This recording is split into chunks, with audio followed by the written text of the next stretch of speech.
I wonder if there's a way that I can combine the creative passions from land and then sort of bring it underwater. Did so many sort of fill-in jobs after graduating to actually make it to this point. So kind of working in more commercial underwater photography. I did a lot of photography for tourist boats, did a lot of dive instructing, so spent a lot of time underwater in other roles. How and why I've always just been really interested in the visual media, because I know that it can have such an impact in a way that not other formats necessarily can. I kind of think that's really important for people to know, so that people can understand, like, you might not have all of the skills that the job listing requires, and a lot of it you do need to learn on the job. Hey everybody, welcome back to another episode of the Beyond Jaws podcast. We have a special one for you today. You just saw some of the clips from our interview with Jasmine Corbett, who is the media and communications manager for the Manta Trust, a great organization. We've had Guy Stevens on the podcast before. Now we have Jasmine Corbett. She's here to talk to us all about communication, science communication, how she got into the field. And it's not your traditional way as usual. It's not your traditional way that you normally think. But I am your co-host, Andrew Lewin. I'm here with my co-host, Dave Ebert. Dave, how you doing? I'm doing great, Andrew. I'm really looking forward to do this interview today with Jasmine. I've been wanting to have her on the show for a while. She, as you mentioned, she's a science communications director for the Manta Trust, and I had an opportunity to work with her in the field with Guy and with Michelle Guerrero, who has the Ecuador Manta Trust there as well.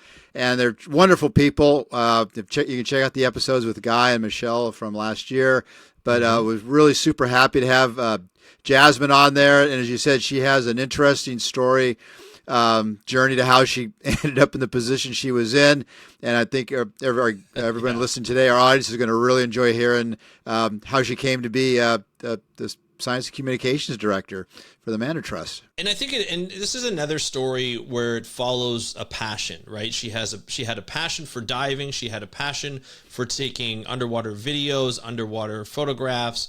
Got into it, went to school for that, then went back to school for science and marine biology, and then just the way she tells her story of how she ended up with the Manta Trust is not your normal way of applying to a job and hopefully getting an interview and then moving forward from there. She actually had some working experience with them, and we're going to find out in this interview. So check out the interview, and we'll talk to you after. Hey, Jasmine, welcome to the Beyond Jaws podcast. Are you ready to talk about mantas and communication?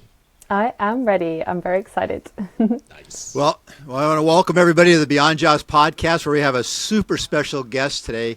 We have the fabulous Jasmine Corbett, who's a passionate media and communication specialist, she's a marine biologist, and an award-winning underwater photographer is our guest today.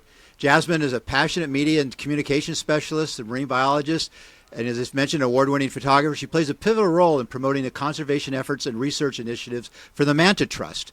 Jasmine has a background in marine and natural history photography and has spent the past decade immersed in marine conservation and research initiatives in South and Southeast Asia. Her experience includes managing marine conservation projects, working in underwater photography, and teaching scuba diving. During her time as a marine biologist in Ba Atoll in the Maldives, she had a transformative experience witnessing cyclone-feeding mantas in Hanafru Bay, sparking an enduring passion for working with these majestic creatures. She's worked seamlessly to combine her passions with manta ray research and conservation with compelling storytelling and content creation, effectively raising awareness about the critical need to safeguard manta rays and their marine environments. I've personally had the opportunity to work with Jasmine in the field, and I can confirm she's an exceptionally passionate person, especially with storytelling, and an outstanding photographer, and I strongly encourage you to go check out her work. Jasmine did her schooling at Falmouth University in Cornwall, and her current position is the Manta Trust Media and Communications Manager. And with that, Jasmine, welcome to the show. Hi, thank you. Thanks for having me. Really looking forward to recording the episode. Good. Well, we ask, as we always start off, we ask our guests, so how did you get interested in photography and the marine environment? Yeah, good question. So I grew up in a very creative family. My mum is an artist and a photographer. And I always had this idea that I wanted to go to university and study photography. But in my head, it was kind of, I could only do something that's commercial, like wedding photography or press photography. So I kind of just imagined myself going into that terrestrial world. And I did a bit of traveling before I went to university. And I tried scuba diving for the first time. And like many people, I was absolutely hooked. And my whole game plan changed. I knew that I needed to do something in the underwater world somehow.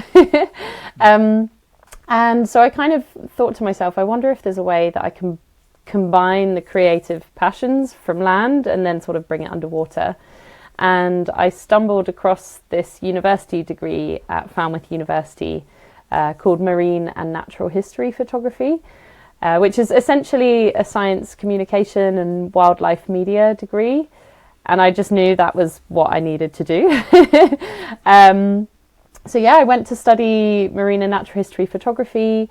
I specialised in underwater, and my final project was I focused on the effects of overfishing, and that kind of really sparked an interest for me, understanding our relationship with fishing around the world and the impacts that has on the environment, but also the livelihoods that fishing creates. Like, there's this whole amazing complexity to fishing that I've always found really fascinating. And I'm sure you can relate, Dave, as well. It's like it can give us such a great insight into the species you can discover and the species you can research. So that's kind of how I got into this world. And although I'm very lucky in my job to actually photograph a lot of live creatures, I still absolutely love doing fish market photography and kind of documenting the world around fish markets and the things you can find there, the people that you meet, the fishermen's stories. So that's always kind of maintained this real passion in me. So yeah, that's kind of where I ended up getting into this kind of photography. Did you before you decided to pursue like the natural history angle when you were before you actually went to university? Did you do much? Did you just pick up a camera and start doing some early photographing at all? Just trying different things before that? Yeah, so before university, I studied photography at college, but the kind of photography that I was doing was quite traditional. It was like analog and darkroom photography. I would spend like all my evenings in the darkroom, just hidden away, developing prints. I absolutely loved it. And it was quite experimental. I did a lot of fine art photography, which I still love. I kind of always, when I was doing fine art photography, nature was still my inspiration, and that would kind of feed into all of my creative work. And I never really thought at that stage that I would be able to go into underwater, because it was still this kind of far away, inaccessible world that I didn't really know existed, or like I didn't know how you could get into this world. So it was quite lucky and kind of by chance that I stumbled across that degree course, which is, at the time when I studied about 10 years ago, it was still in its very early stages. Now it's kind of grown in popularity, and there's a lot more students in each year's cohorts, and there's, in the UK especially, there's a couple of wildlife filmmaking master's degrees that are available. But yeah, I think sort of like 10, 20 years ago, that just wasn't something you could specialise in for your academic pursuits. So yeah, I feel really lucky that I was able to find that. You mentioned you worked in the darkroom. So when you started this, were you still developing film, I assume, by that phrase? You were developing, so you weren't doing all digital. You were doing some actual working with film. Yeah, working with film. I was doing that more than digital at the beginning. So yeah, I miss it. I don't really do it anymore, but I really miss it. I've got to ask you, because since some of us grew up during the film age and knew a little bit about some of that stuff. And you were in more of that transitional where you went from both working film to digital. I'm just curious what your thoughts are on both, say, film versus digital. Yeah, so I think with film photography, you always get this kind of it's like this nostalgic feel in the photograph. Right. There's a certain quality to film photography that you just can't replicate with digital photography. It's really hard to kind of pin down exactly what it is, but there's just the look of it. It's so crisp, and just you can just feel the nostalgia when you look at a film photograph. I think one of the really wonderful things about film photography is because when you start your shoot, you know you've got, say, a maximum of 36 images. So Right. every image you take, you really think about the composition. You really consider the lighting. There's so much thought that goes into that one shot that I think we often lose that way of thinking with digital photography, because you can just take 10,000 photos in a shoot and pick 10 of them. So I really like the care that goes into each shot with film photography, and I definitely think it makes you a better photographer if you dip your toes in that world and sort of start to experience the ways of photography like people used to experience. Right. Yeah. What did you use? And I don't mean to dwell on it, but when you started doing underwater photography, did you do much film with that as well? No, sadly not. I've never actually shot film underwater. I know there are a few photographers that are still doing underwater film, but it's really? quite a challenge. Yeah, I think like to get your hands on underwater housings that shoot film nowadays it's very hard. You'd almost have to customize it yourself. Yeah, probably a lot of maintenance as well. Yeah, I would imagine. Well, as someone, I started out on a Nikonis 3 for doing underwater photography. To give you age myself a lot there, but so when you talk about the composition and you have 36 like shots to take, and you want to make sure like they count each one of them, and then you get to a situation if you're on your first dive, of say you're doing a couple of dives, you don't want to finish off with like 33 shots and you got like 3 left. And it's like, because when you get up, you're going to have to change the roll of film because you don't want to go back down with 3 shots. You want to have 36. So little things to deal with. But yeah, if you ever have fun times, try and use it in Nikonis, one of those old Nikonis ones, which at the time were super cool. But now it's just, these digital ones are so much nicer to use for stuff. Well, plus you have the addition of going back to like other software and using algorithms and sort of these different predetermined sort of buttons to augment the photograph and bring the colors out or change the background or change the colors. It's quite in depth now. Did you have was that a big step from going from film to learning all of these sort of different tools that you can use in post processing in that time, or was it something that just for you, because you use film, it was just more of a step by step sort of evolution? That's a good question. For me, it was quite easy because in the first year of university, we were still using film photography, right. And then slowly sort of moving on to digital and post production. And I guess I was just really lucky to have some great tutors and great supervision at university that really helped with understanding the post-processing techniques. Since I've graduated, I'm at the stage now where I feel like I'm probably quite behind people because it's always updating and it can be quite hard to keep up with the new techniques and like updated softwares and all the algorithms. But so it's definitely something that I still feel like I'm constantly learning just to stay up to date with modern day photography. But that makes it really fun at the same time. Like there's always something to learn, which is great.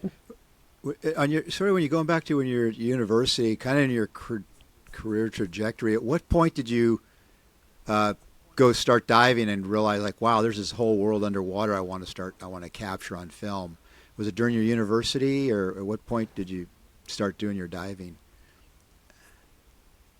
So I started diving when I was 18, and that was on a gap year before university. I went and did a course in Thailand, and although I'd always loved the ocean, I'd always loved swimming and snorkeling, I didn't even know that I could do scuba diving at a younger age than 18. I just thought it was something that you reach 18 and that's the point when you can learn. It's like a tattoo. Yeah, exactly. Yeah. And now I'm a scuba instructor now, and I'm like, oh, I wish I'd picked it up when I was like 12 or 10 and like got into it from a really early age. But yeah, I mean, I tried it when I was 18, absolutely fell in love with it, and went on to do my advanced course in the same travels in that trip. And during my degree, I went on to sort of do my rescue course and my dive master course. And after graduating, I was sort of waiting to get into this science communication world full time. So I went and did my instructor course and taught scuba diving in a few places around the world, because it was a really good way to improve my dive experience and get in the water as much as possible.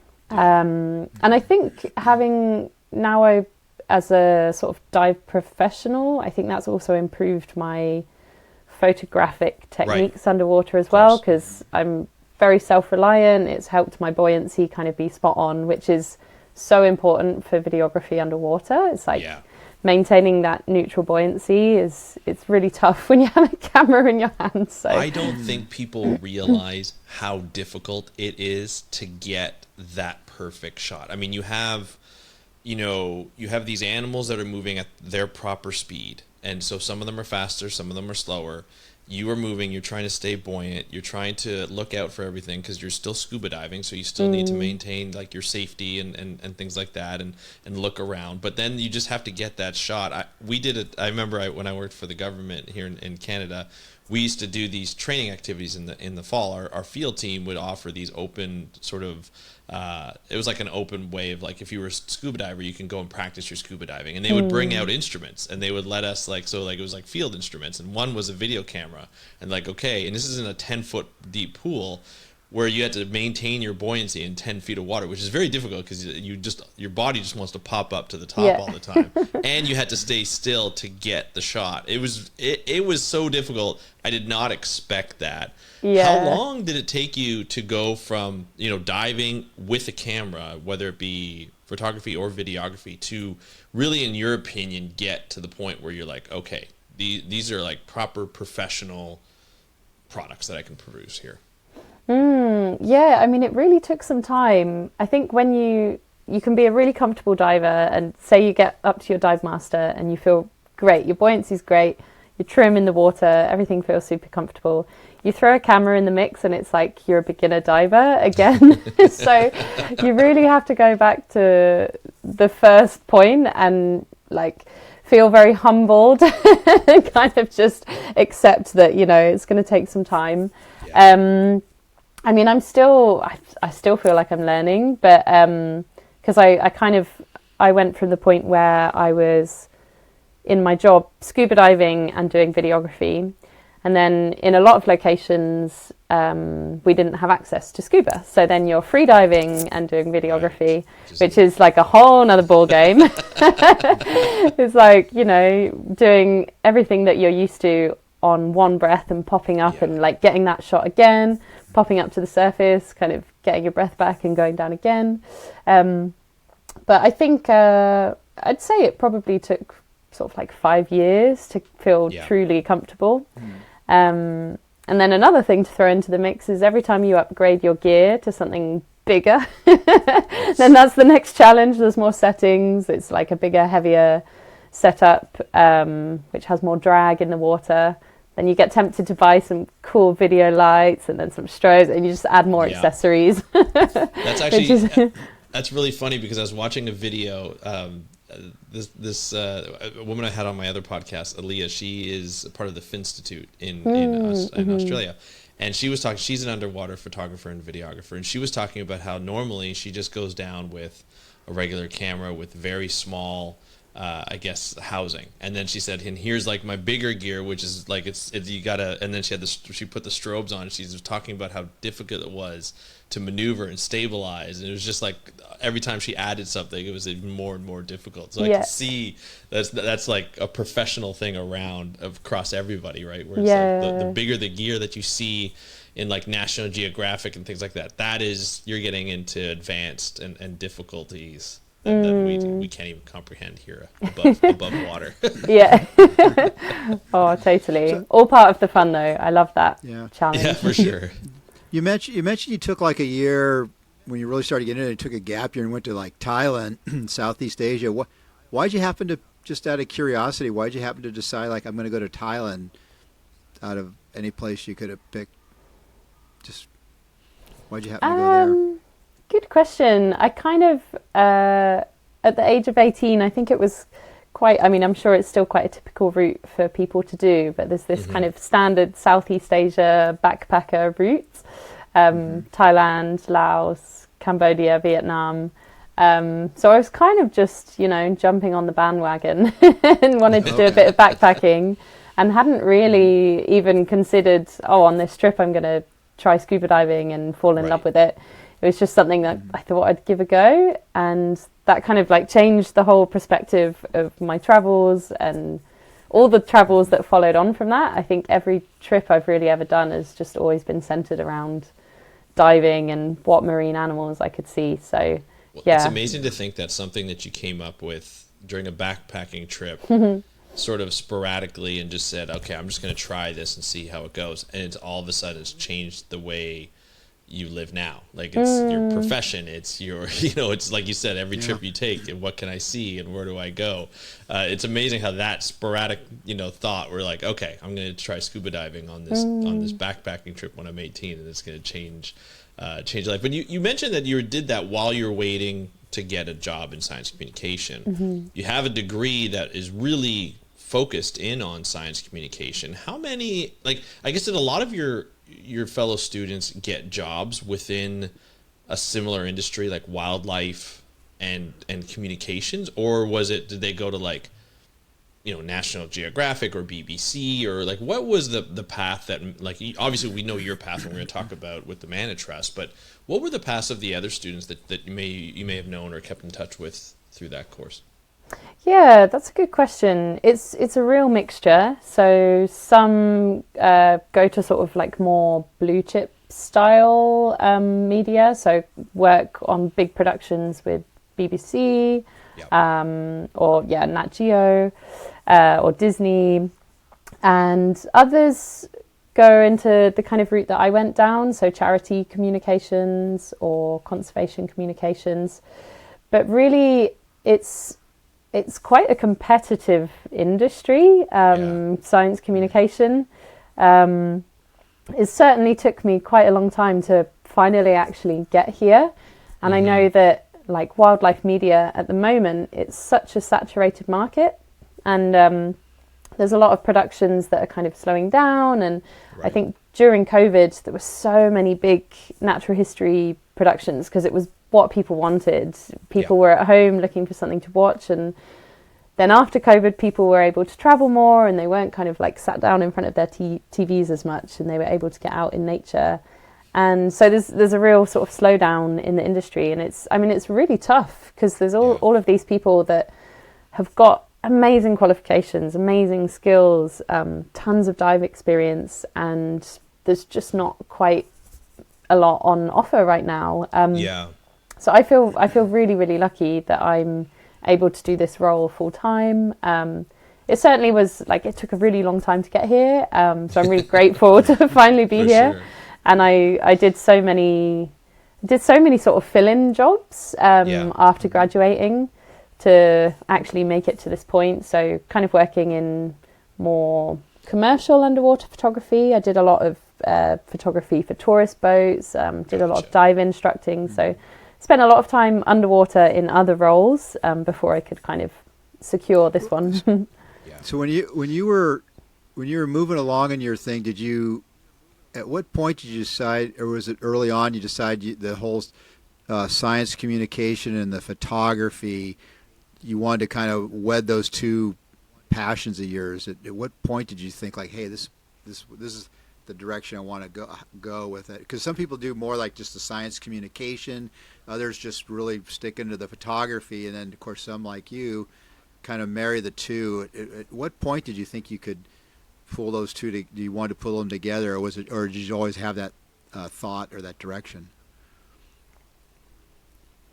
Yeah, so I think while I was doing my degree, that already sort of formulated the idea for me, because the big focus on the course was to be documenting not only the wildlife, but the threats that the wildlife are facing, and finding creative ways to communicate this that were engaging but also accessible to everybody. Like, that's always been such a big priority for me, is making information as accessible and digestible as possible. So I think even during my degree, I'd always known I want to be involved in communicating things in a really visual and engaging way, because I mean, visual media has such an impact on people. I think compared to, I mean, scientific publications are so important, they're so essential, but they are really they can only really be interpreted by the academic brain. And so it means that a lot of really important information is shut off from the world, because it's in this format that a lot of people just haven't had the opportunity to learn to interpret. So I think that's one of the really amazing things about visual media, is it kind of transcends language barriers. It transcends academic barriers as well. It's a way to kind of connect people very quickly to wildlife and the threats that they're facing, without necessarily having to be written or read. It's just images that people see, and they can start to understand, like, this is what's happening. So that's kind of how and why I've always just been really interested in the visual media, because I know that it can have such an impact in a way that not other formats necessarily can. I think it's really interesting too, the way you've approached it from a visual media perspective. You know, the underwater photography, the videography, a lot of, and you're a science communicator, you're a science communication manager for the Manta Trust, and Manta Trust has been known to produce these amazing photos and these amazing videos, just as you're producing them, and we've seen many of those, and we'll talk about those in just a moment. That some 3 to 5 minute videos you guys have been releasing on Instagram and social media and so forth, and YouTube. But a lot of the times, science communication roles don't call for visual media expertise or experience. They require, like, media relations and social media savviness, but also internal and external communication experience and things like that. From your experience, and did you find that is the Manta Trust unique in that aspect, where it requires the visual media, but does it also require the other experience that I just mentioned, that traditional or other science, I shouldn't say traditional because it's all different, but other science communication roles have? Yeah, so the role that I'm doing is really diverse. As you said, it's kind of like, I do the visual media, the photography and the videography, but I also do the press relations and the website design and maintenance and the kind of graphic design, social media. Luckily, I have an amazing assistant who helps out with the social media and other comms elements. So, I mean, it's such a diverse role that I didn't actually have all of the experience of before starting the role. And so there was a lot of learning on the job. There was definitely a lot of YouTubing. I'll be totally honest about that. There was a lot of YouTubing how to do my job. But I kind of think that's really important for people to know, so that people can understand, like, you might not have all of the skills that the job listing requires, and a lot of it you do need to learn on the job. Like, I'd never, even though I'd done photographic jobs before, I hadn't really ever had experience in press relations before starting the role. I wasn't a graphic designer, and that was very much like starting from the ground and working up very quickly. But it was the best way to learn. I learned really fast. Had a lot of challenges. Had a lot of challenges at the beginning, but I'm also really grateful to have such a diverse role, because then I can kind of understand all aspects of the comms and kind of interlink them and interweave them really nicely in the charity, which is great.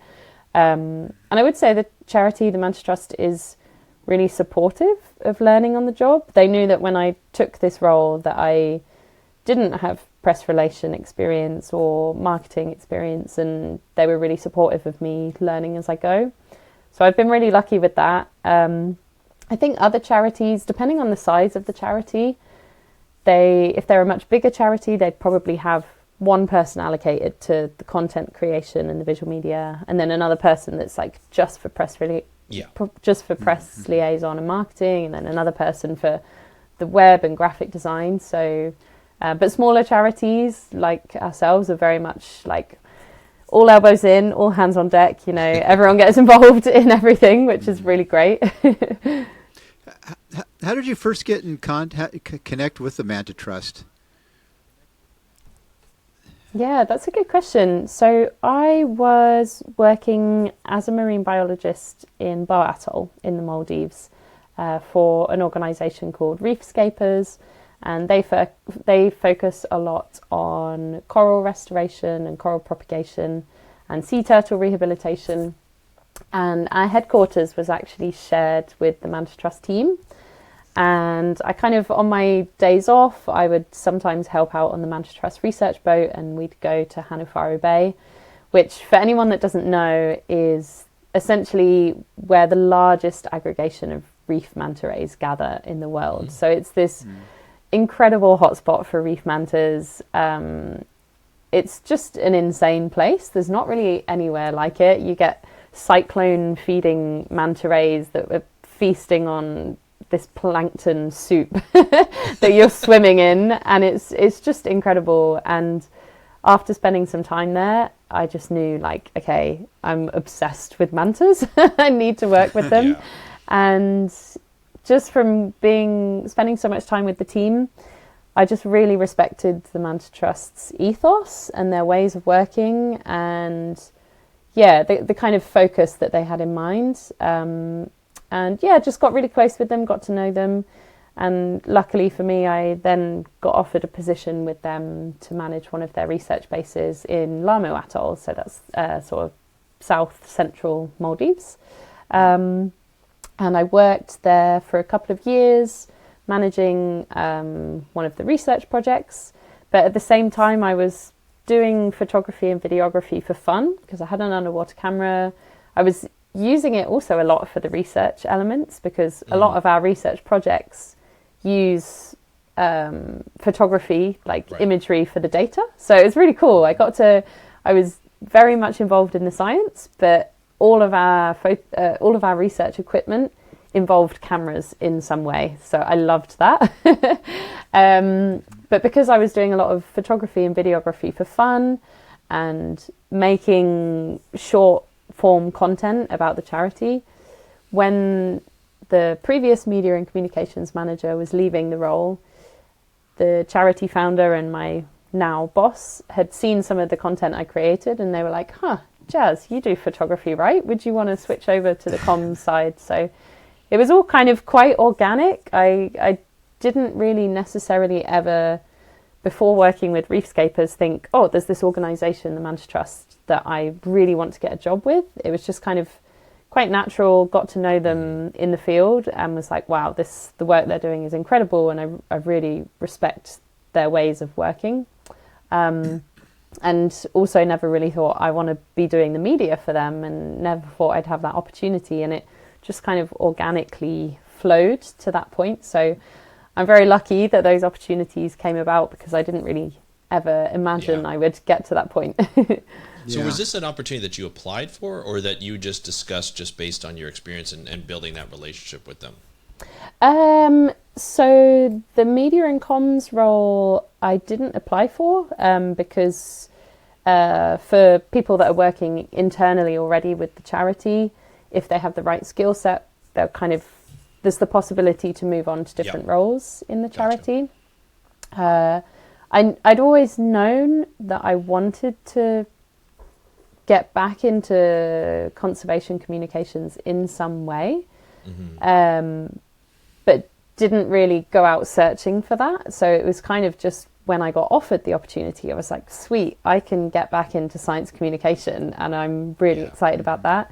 And I think I was really lucky to have worked in the research side as well, because now that's really informed all of the work that I do today. I have a much better understanding of kind of the backbone to a lot of the projects and like the complexities of working in manta ray conservation that maybe I wouldn't have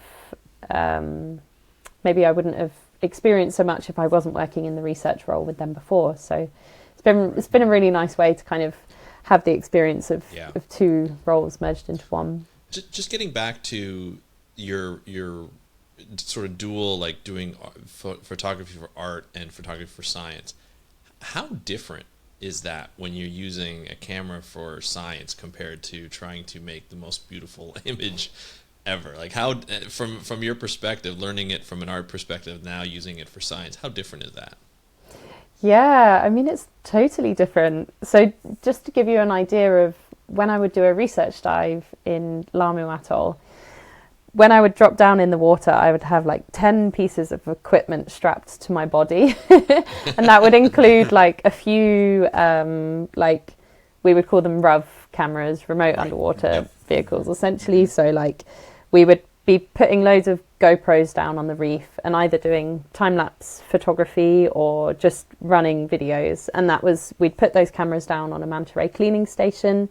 And the idea is that the manta passes by and we hopefully capture a shot of their belly spots, so they're identifying features essentially.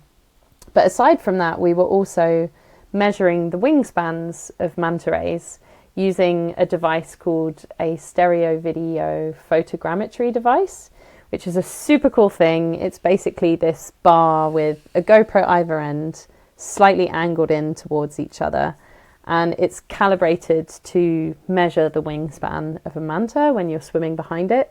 So it's just recording this imagery that can transfer into this insanely different data than just taking like a beautiful image of a manta ray. And then another piece of equipment we had was this contactless underwater ultrasound scanner, which was so cool. We were basically using water as the transmission medium between an ultrasound scanner and the manta ray's body, and essentially it would feed through to an iPhone. So you're looking at like a screen underwater, and you're receiving the live sonogram. So that was another way that we were using imagery and visual media underwater for research. So it was like it was crazy. It was like we had all of these different cameras with all of these different functions, but they were there to collect research imagery. So you weren't ever thinking like, okay, how's the composition of this ultrasound? It's like, just need to get that data ASAP. Now with that, you know, you're trained to share this media with the world, you know, and showing all these wonderful images and what the ocean world brings. When you're doing this type of research, you know, there's a lot of I guess there's a lot of pressure for people saying, hey, scientists, when they gather field work, they should share their data. Now, some people don't want to share their data if it has to do with scientific research until they publish and so forth. Was that ever an issue to share? Like, as you say, you got these images from an ultrasound, would you feel like, oh, we should share these? And was there ever like, maybe we should wait until we publish on this in case, you know, who knows, right? So like, was there pressure to like, hey, let's share this, let's show people what we can do? Or was it just more of like, let's keep it down until after we publish on this? Yeah, that's a really good question. We try and be as open with our data as possible at the time. Some data that we were collecting would be for someone's like PhD or an upcoming publication. So in those instances, we knew like, okay, we can't quite put this imagery live until it's formed into a proper publication. But anything that was not sort of like locked by publication, we share as much as possible, because I think it's so important to show your followers and show the world like what you're currently up to. I've always just thought it seems so sad to have this amazing resource of data and have all this amazing information just locked away on a hard drive. Like, how can that make an impact? So yeah, I mean, in one instance we're sharing a lot as we're going along in the field, but something else that we've really focused on in the last year with our publications is, like, we've always thought it's a bit of a shame to have publications locked away in journals that have a paywall, and we always try and make our publications open access. But for ones that are not able to be open access, we basically recently created a Manta Trust research portal where we've put all of our publications in this one directory of resources. And even for the publications that are behind a paywall, like we include a summary of the publication and an abstract and all the key figures and kind of like related press or media, and it's very visual. So we try as much as possible to present that information in a really accessible way. Do you have a thing on like ResearchGate or anything for your scientific publications? Because you can go, the ones that are behind paywalls, you can go on there and request. If you don't know somebody, if you know somebody, you can email them. But if you can go on there and you can request a publication, you can directly send it to them. I don't know, and I should know this, but I don't even know. Do you guys have it? Do you have like a ResearchGate site? Yeah, so we do have a ResearchGate. Something that, I mean, in a way, the inspiration of the Manta Trust research portal was to create our own Manta Trust research gate that have it completely open to the public. So we've kind of, it's like a little equivalent manta ray version of it. I'd highly recommend to everyone listening, search the Manta Trust research portal. It's such a great manta ray research directory resource. Absolutely. It's really wonderful. So highly recommend checking it out. Well, you can find all of our publications on there. We'll post links to that with this episode. We'll post links there so people can go there and click on the link to bring it right there. Because I know people in the field, that's a great. I haven't been there myself, but that it sounds like it would be a great resource to be able to go there and get all that type of information in a place like that. And so, are you involved? Now, you guys do these photo identifications with the manta rays so you can identify them. You guys do that, correct? And are you the one that is in? Are you involved with that? So I'm not involved. I mean, I was when I was in the research role, not as much in the media role. But we have an entire database team that are managing our global database, and they do an incredible job. There is an insane amount of submissions that we receive through our ID the Manta platform, which you can also find on the Manta Trust website. And as of yet, they have all of the ID photographs that we have from around the world have been manually identified by our team. So it's an insane amount. Just to give you an example, in the Maldives alone, the database of reef manta rays is more than 6,000 individuals, and the oceanic mantas is over 1,000 individuals. And that's those individuals have been identified from over 80,000 photographs. So, and that's just one small country. So our global database is massive. But something really exciting that we're working on that will hopefully be ready early next year is an automated software that is identifying these spot patterns for us, because that's going to save our database team a huge amount of time.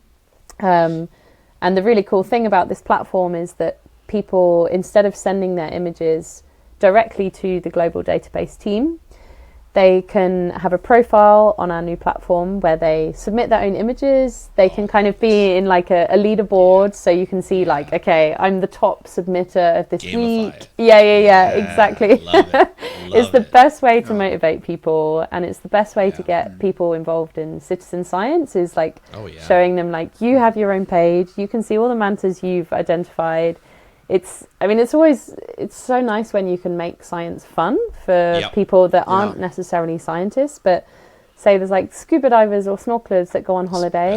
Such a cool way to get involved. So keep an eye out early next year. And that's great. And it gives them the opportunity to be like, I've contributed to this. You know, I've contributed to the identifying individuals or continuing to track individuals and probably discover, I'm sure from the database and the identification, you discovered, distribution patterns a little bit better or understood distribution patterns a little bit better. The software, the recognition software, is that similar to the one I know there's recognition software that was used to identify whale sharks because of their patterns near their dorsal fins or on the dorsal side. And then I think the same pattern or very similar algorithm was used to do the same thing. I think it was on 6-gill sharks on the side of their gills. Is it a similar software to that, or is this a brand new algorithm that you're using? It's a brand new algorithm that we're using, but it's a similar concept to like the whale shark spot pattern. It's a similar concept that we've got with the manta ray spot pattern. But there are a lot more challenges involved with the manta ray spot pattern, because obviously when you're photographing a manta ray, it's on its belly. So you're usually underneath and it's like this big shadow above you. Yeah.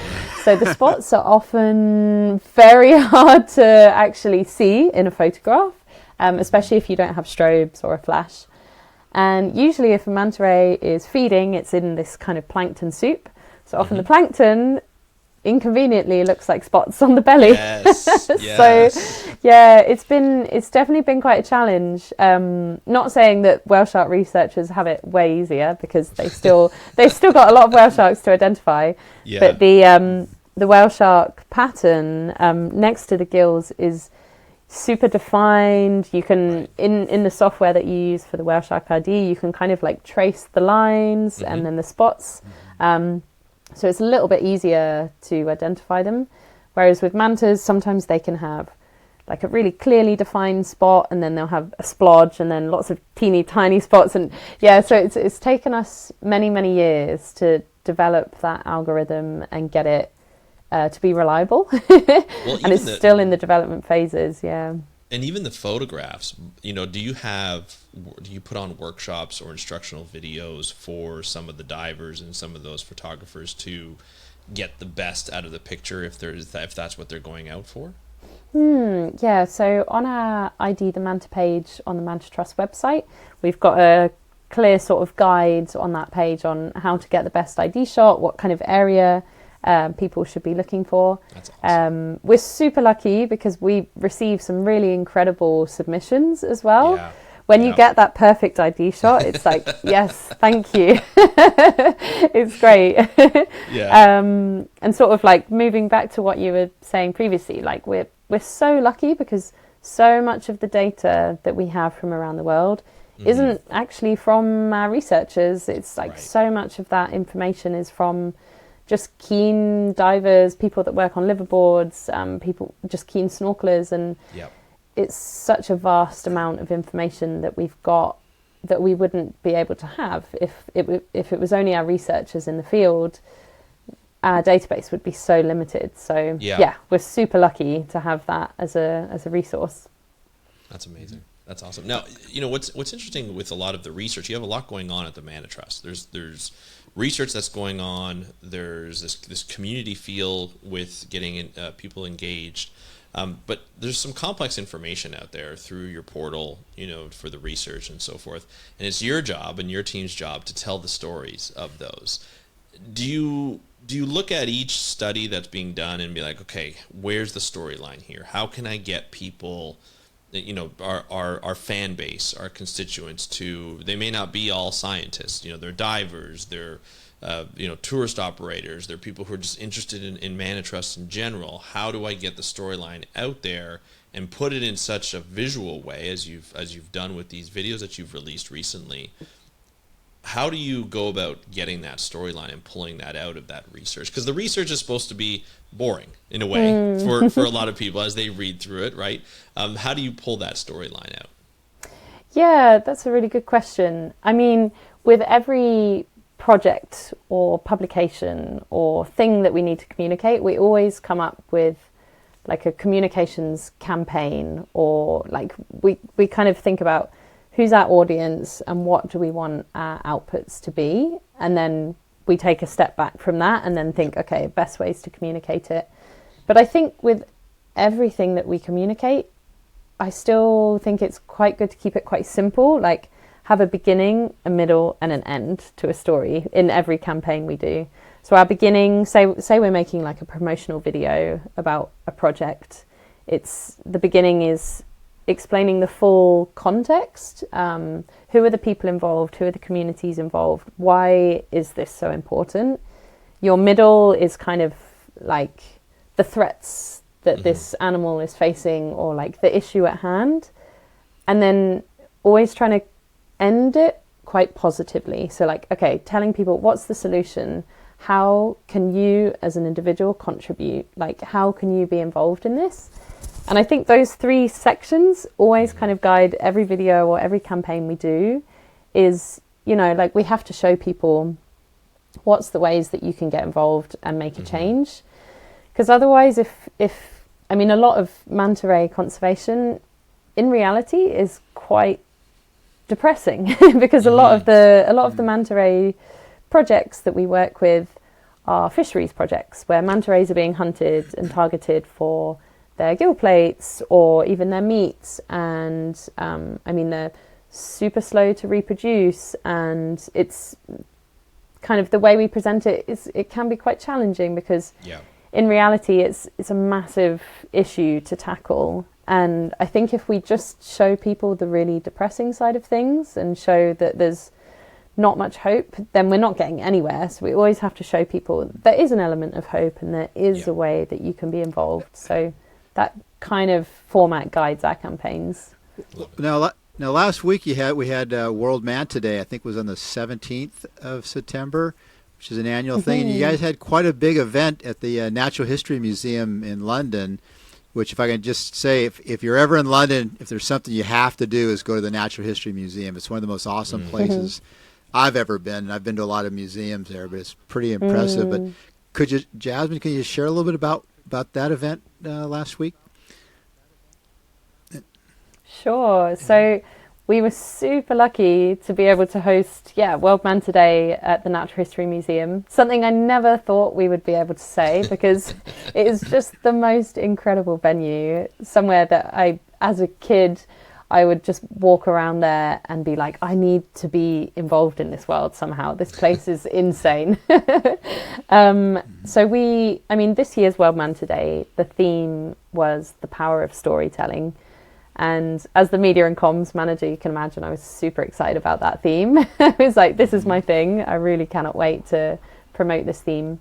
And this was kind of based on recent conversations we've been having about how visual media is so important and storytelling is so important in conservation, and how it's really integral to making change and changing perspectives around the world. So that's kind of why we decided that this year's theme was going to be focused all on that. And initially we thought we're going to just do like a small event, maybe show some films, show some media, do an exhibition. And we were really lucky to have support from one of our partners, Focused on Nature, who are also partnered with the Natural History Museum. So they suggested, let's do an event there. And we jumped at the chance, as you can imagine. And the founder of Focused on Nature is Prince Hussein Aga Khan, who is a really passionate underwater photographer and conservation storyteller. So we did a big exhibition of his prints, and also sort of like an educational exhibition of all of the work of the Manta Trust. And we were super lucky to have our patron, Steve Backshall, who's an incredible wildlife TV presenter, again, another amazing conservation storyteller. He and Prince Hussein were our keynote speakers for the night. So it was just a really incredible evening where we spent the whole time celebrating storytelling and visual media. And it was just so much fun because, as I sort of said before, it's such a great way to connect an audience to your goals and your ethos and what you want to achieve is by presenting them incredible imagery, and people can just connect to that a lot more easily. So it was pretty special. I'm still kind of, when I think about it, it makes me really happy. Yeah, and also you were a finalist for this Ocean Photographer of the Year that just had also right around just before or just right around the same thing. Can you share a little more about that? That sounds very impressive. Sure. Yeah, so I mean, I never really enter photography competitions. I know I should do more, but I think it is a bit of a self-confidence thing. I think, I'm not going to enter, there's like way better photographers. There's not much point. And but I saw that in this year's Ocean Photographer of the Year Awards, they had a newly introduced conservation impact category. And I thought, okay, maybe I'm going to submit some of my fisheries imagery, because as I mentioned at the beginning of the podcast, I've always been really interested in documenting fish markets, particularly shark and ray fisheries. And I was out in the field earlier this year with one of our affiliate projects, the Mobula Project Indonesia, who are based in Java, and they're doing really incredible work in the region to try and mitigate shark and ray fisheries. And they've been there for about 10 years. They work really closely with the fisher community. And they're basically they've created a new project called the Sustainable Seafood Network. And what they want to do is partner up fishers with resorts and hotels in Bali that will pay a premium price for sustainably caught fish, which will then help the fishers to reduce their dependency on the shark and ray fishing trade, which for anyone listening to this podcast that doesn't really know why this is occurring, most of it is feeding into the Asian medicine trade, which is hugely detrimental to shark and ray populations. So sharks, for example, they're targeted for their fins, which are used in a shark fin soup. Manta rays are targeted for their gill plates, which are used in a tonic. And its supposed medicinal benefits are not. There's no backing, no scientific backing whatsoever. So it's all a pseudoscience. It's hugely detrimental to shark and ray populations. But unfortunately, with commercial fish stocks depleting, a lot of these fishers resort to this other trade, the shark and ray trade. And so Java, where they work in East Java, is one of the biggest shark and ray landing sites in the country. So I was on assignment documenting their project and doing a lot of interviews with the fishers to understand like the complexities to the trade, like the fact that they really have no other options currently. And I mean, it's a struggle being a shark and ray fisher. Their life is hard. They receive pennies, and it's the middleman and the people at the top of the trade that receive the big bucks.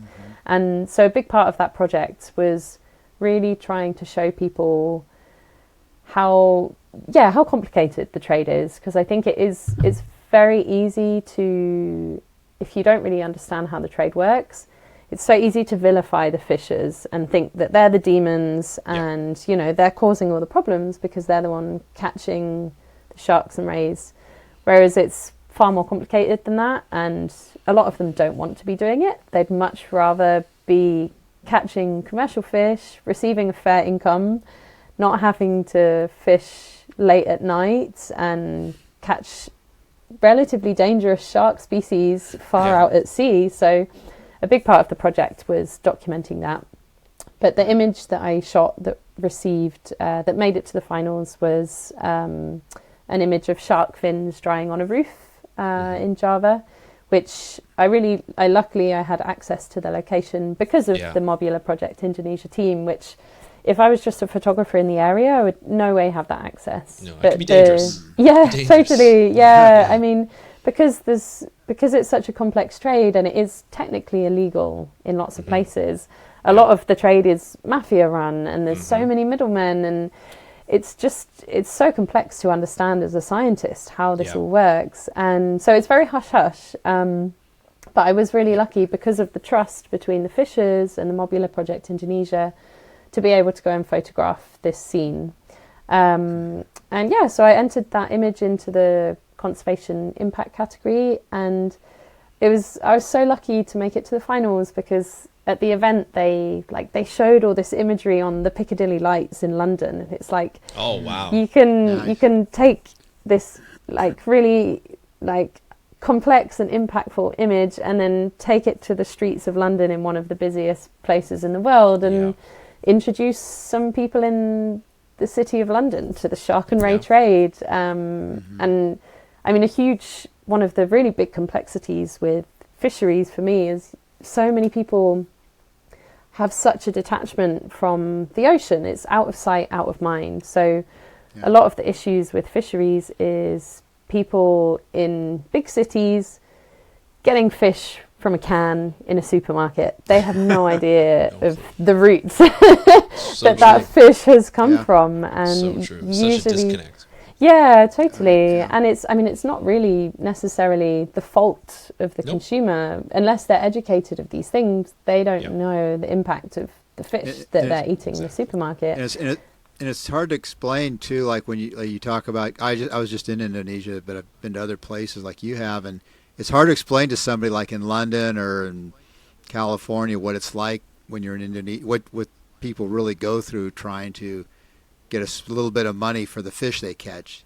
And as you said, it goes up the chain, the middle guys and the higher up, those guys are making more of the money than the actual fishers are. They're just kind of getting by. And then, as you say, you're in London, you just go pick up a tin can of fish and open it up and away you go. So it's that's a whole story really in itself, to just show the fish being caught and then track it all the way to where it ends up on your grocery store. That would be totally. That's a fascinating story right there. So. Yeah, totally. I mean, it's something that I would love to document, because it's really cool with those kind of things. You can show not only the impact on the marine life, but the human impact as well. Because I think with a lot of these big commercial fishing boats that are far out of sea, because of it being out of sight and out of mind, like human rights violations are insane in the high seas. And that's something that I guess growing up as a kid, when I was eating fish like freely, I never really would have considered, because for good reason, people hide this information from you. They don't want you to know that, you know, there's like insane amounts of human rights violations going on fishing boats. From, you know, the fish that you're eating from the supermarket. It's still going on today. It's not as if it's stopped. It's still going. It's very hard to control. It's still going on today. That'd be a fascinating story. Anyway, that's good. Well, Jasmine, this has been an amazing interview with you. I could probably go on for another at least hour, but we don't want to keep you too long here. What advice would you have? No worries. What advice would you have? Well, we'll have you back on the show to talk some more, but particularly about some of this story we just talked about with fishing and everything, and sort of the chain of trade on these things. But for now, what advice would you have for some person starting out in the field that's kind of interested in becoming like a wildlife photographer, doing underwater photography? What advice would you have for them? Yeah, so I would say, I mean, if you can, go and study a degree course that specializes in something like this, because it can give you so many different aspects of experience that you need for the field.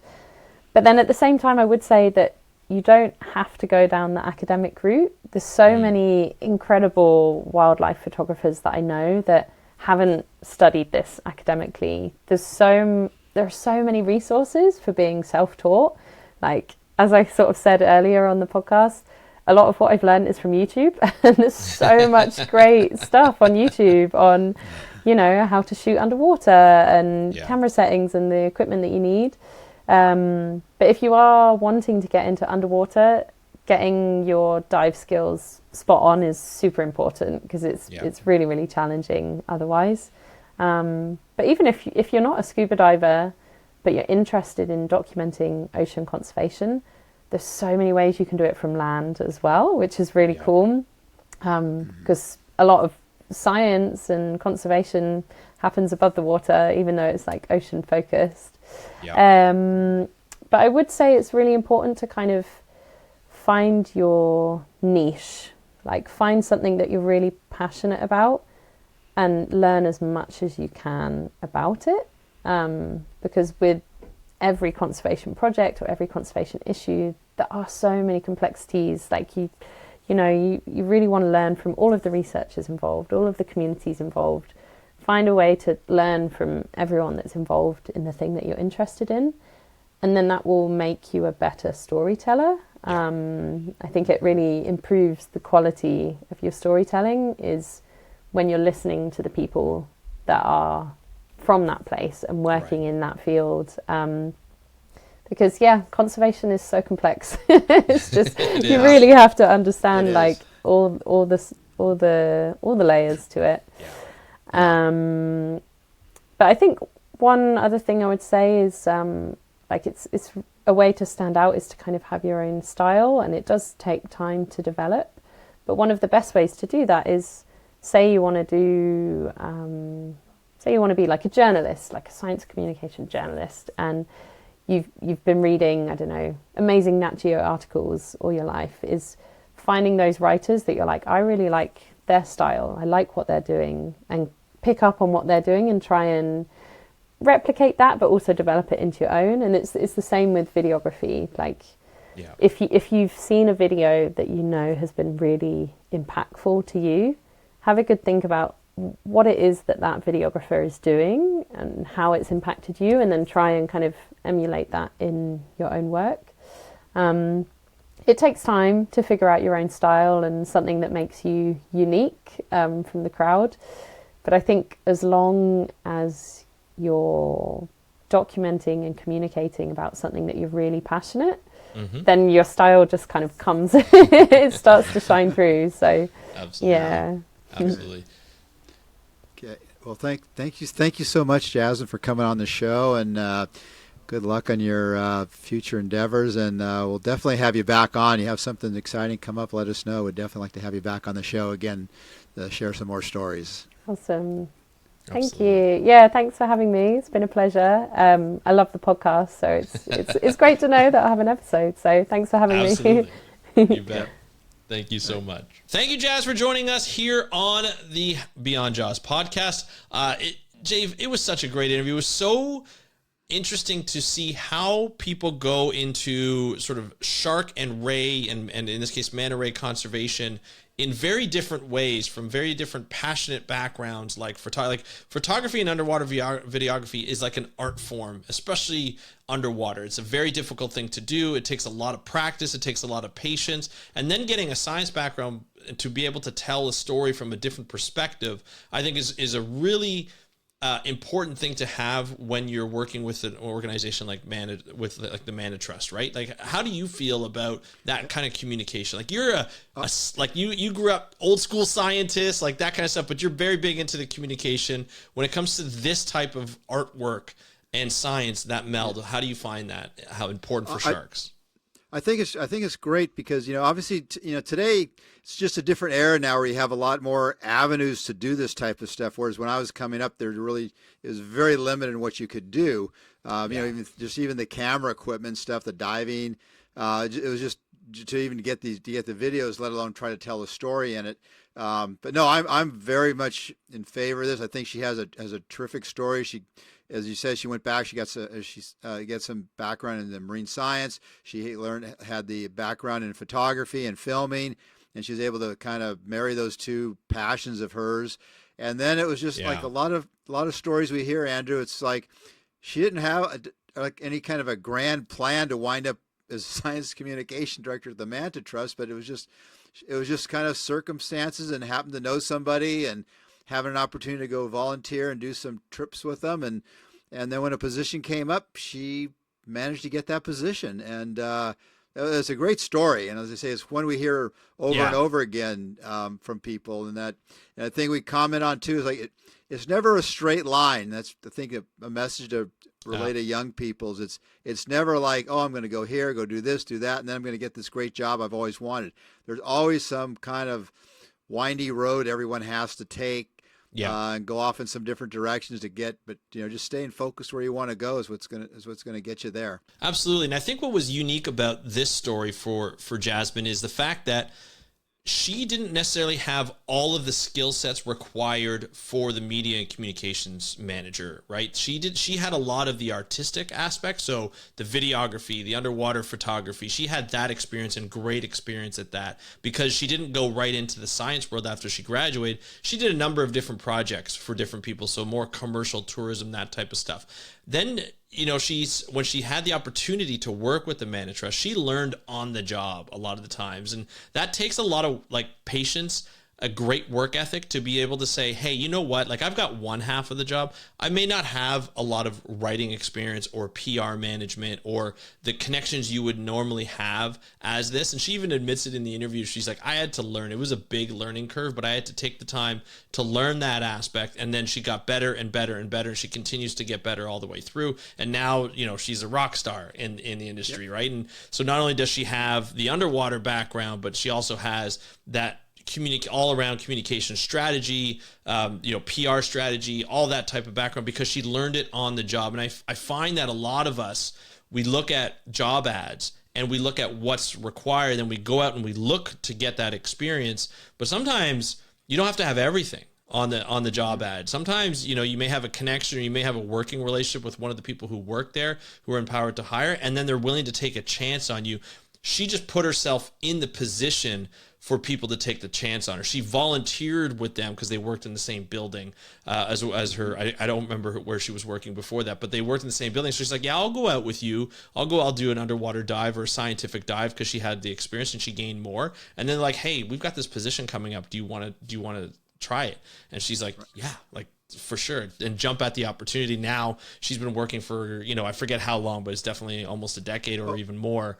And she's working with the Manta Trust, like traveled all around the world, and to be able to work with some great people and a great species. Yeah. And I think the other thing too is that, she had those opportunities, but also I think from the Manta Trust perspective, like with a lot of employers or potential employers, they had a chance to work with her in the field. So they kind of know what she was like to work in the field, because that's one big thing when you go for any kind of a job interview, is how you're going to fit into their ecosystem, how you're going to fit in with the group there. And so the fact that they'd had that opportunity to work with her, I think was probably huge. And I think most job positions, if somebody's had a chance to work with you in the past, they have some idea of what they're getting into by hiring you. And that's, unfortunately, not everyone always has that opportunity, but Jasmine had that opportunity, and she made the most of it. Again, something to keep in mind, that, we have that opportunity, take it. Yeah, absolutely. And let's not get twisted. Like it's not an easy thing to do, to get caught up and to learn on the job like that, because you have your regular, job responsibilities, and then you have the extra things that you have to learn to include in your overall responsibilities. And it's a quick pace type of learning situation. It's probably high pressured. And so she had to learn that on her own, try and figure it out. I'm sure some of the colleagues helped her out, but she did that all on her own. And I think that's a great testament to the work ethic that she has. And we see in her work, with the Manta Trust, and in her photography and underwater videography. So it was great to be able to have Jasmine on. Loved having her. Can't wait to have her back on and be able to watch her work. If you want to connect with her, we're going to put all of her Twitter and social media sites on there. And and you'll be able to get access to that as soon as you watch this video and click on it. And then, Dave, if people want to watch, or if people want to follow you on social media, how would they do so? The best way is Lost Shark Guy on Instagram. You can also find me on Facebook at Lost Sharks, and then on the other usual platforms, X and LinkedIn. It's Lost Shark Guy or Dave Ebert. You can find me on any of those ones, but Instagram's the best one to connect with me. And just also want to mention out to people too that we just went over 500 subscribers on our YouTube channel, and we hope if you're listening to the show, thank you. If anyone listening out there, please encourage your friends, family, everyone to go on and subscribe, and we really appreciate your support. Absolutely, yeah. Go on there. We'll put the links in the show notes, and you can probably get it on this video. But yes, thank you guys so much. If you wanted to follow us on Instagram, it's Beyond Jaws Pod. But thank you so much for joining us on today's episode of the Beyond Jaws podcast. Thanks again to Jasmine, and thank you, Dave, for joining me again. It's always a pleasure to be able to talk with you about sharks and shark science and careers. And we want to thank you guys for listening. So thanks a lot. This has been a great episode. Have a great day. We'll talk to you next time, and happy conservation.